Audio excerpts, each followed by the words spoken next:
Имаше едно време едно малко момиченце на име Дария. Дария беше много любопитна и обичаше да мечтае за звездите и планетите. Всяка вечер тя гледаше към небето и си представяше какво ли има там горе, отвъд облаците и луната. Една вечер, когато Дария си легна, тя чу тихо шепнене. Отвори очи и видя малко сияйно същество в стаята си. Това беше звездичка, която се появи, за да изпълни най-голямото желание на Дария – да отиде до луната. Звездичката подари на Дария вълшебен космически кораб, който беше съвсем малък, но достатъчно голям, за да побере Дария и нейната плюшена мечка Теди. Дария се качи в кораба и натисна голямото червено копче. В следващия момент корабът излетя нагоре към звездите. Пътят до луната беше дълъг и изпълнен с приключения. Дария и Теди минаха през облаци от цветен прах, срещнаха летящи комети и видяха танцуващи звезди.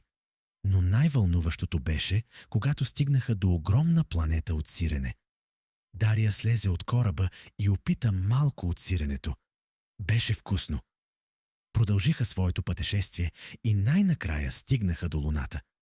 Дария слезе от космическия кораб и започна да изследва. Луната беше покрита с сребрист прах и имаше големи кратери. Дария намери малки лунни камъни, които блестяха като диаманти. Докато се разхождаше, Дария видя малка лунна къщичка. Отвътре се чу музика и смях. Дария се приближи и видя, че вътре живеят лунни същества, които я поканиха да се присъедини към тяхното празненство. Те танцуваха, пееха и разказваха истории за Вселената.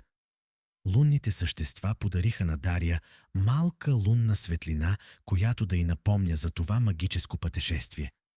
Те й казаха, че винаги може да се върне, когато поиска. Време беше Дария да се върне у дома. Тя се качи в космическия кораб, помаха за сбогом на лунните същества и натисна червеното копче.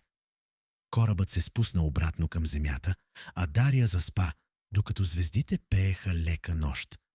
Когато се събуди, Дария беше отново в своето легло, държейки малката лунна светлина в ръцете си. Тя знаеше, че това не беше сън и че наистина беше пътувала до луната.